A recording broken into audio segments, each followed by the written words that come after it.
Hey guys, Lurkin here from Mobalytics, and today we had some super random patch notes drops with some decent changes to Sorcerer, but I mean it's alright. The class is still sort of drowning, and if these were just some random patch notes, then they're pretty good, but if these were the mid-season patch notes, then it's not looking too hot, folks, but we're going to take them as they are, and we'll keep going.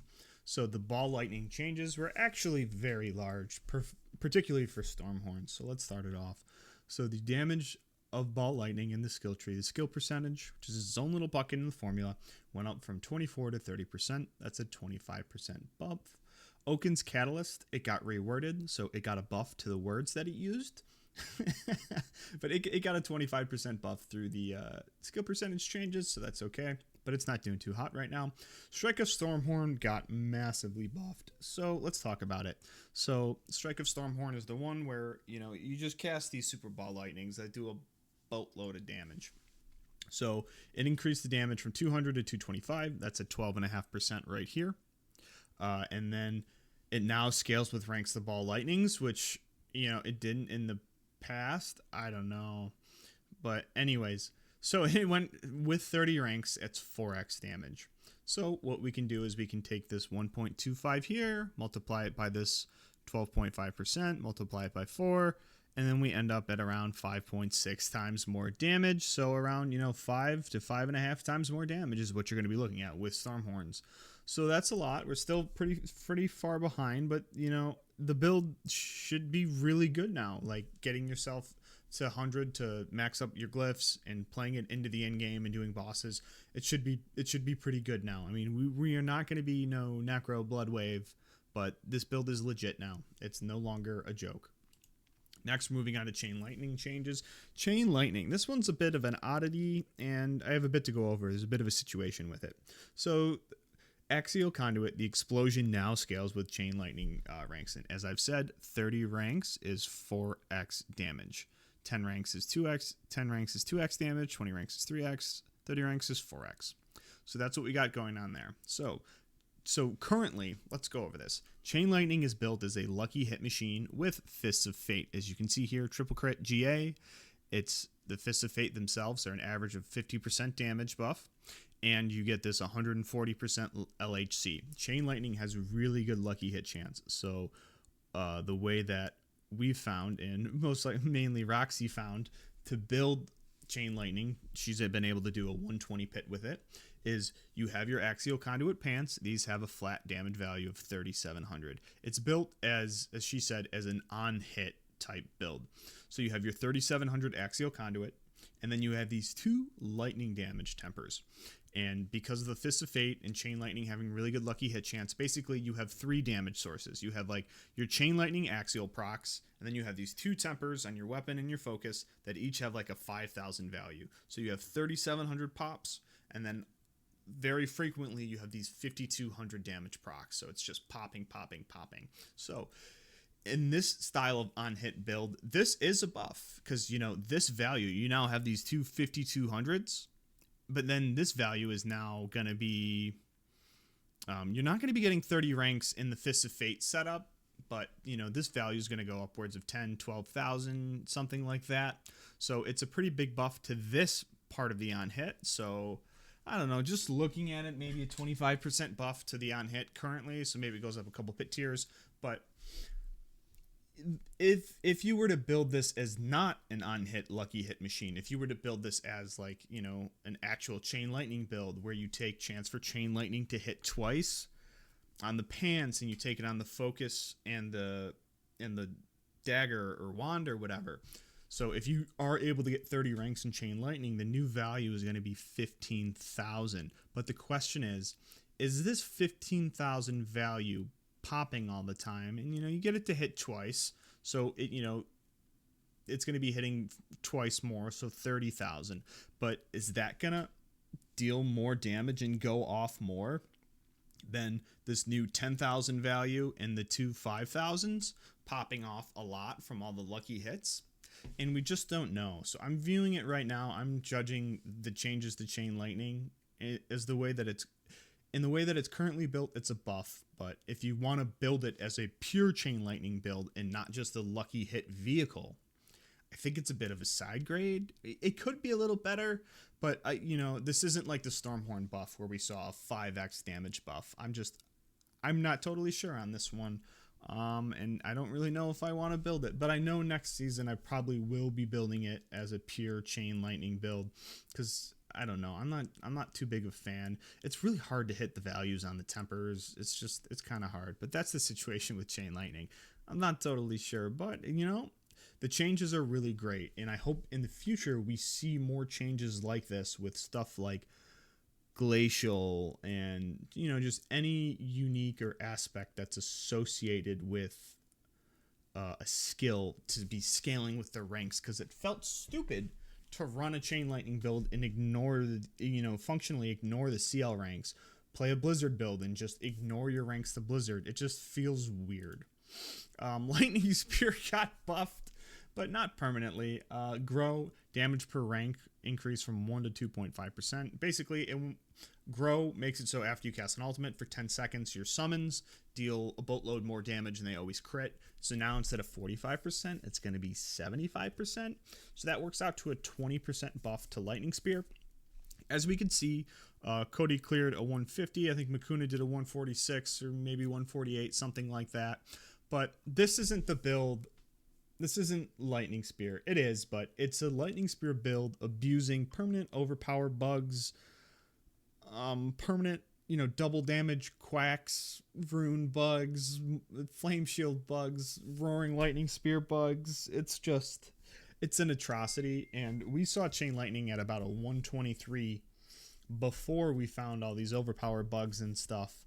So I think, those pushing for a 150, I think it's going to be a bit easier.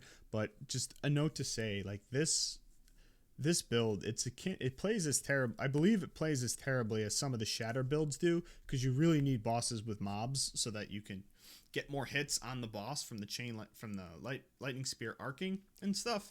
So there is a lot of fishing and there's a lot of snapshotting with getting injured and snapshotting and getting all these runes going and trying to not lose them, and they fall off randomly. So I'm staying away from that.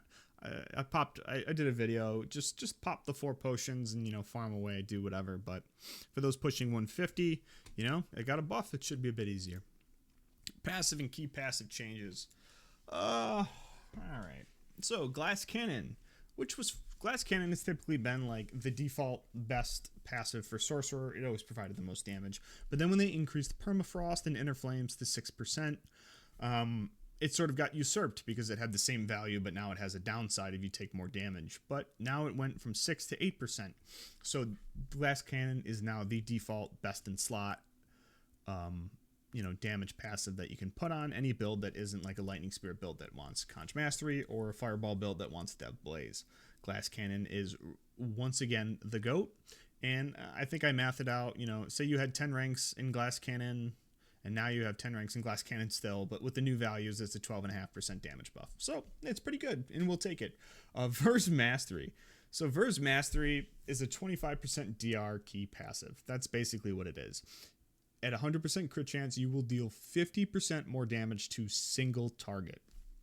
And then there's a secondary component when you're mobbing and there's mobs next to each other. The shock skill will arc. It went up from 10 to 15%. So when you're bossing, you get 50%, but when you're mobbing, instead of 10% extra damage, you now get 15% extra damage. And then when we have key passives like Enlightenment, looking at like a 75, 80% damage buff with pretty good uptime, this is the definition of mid.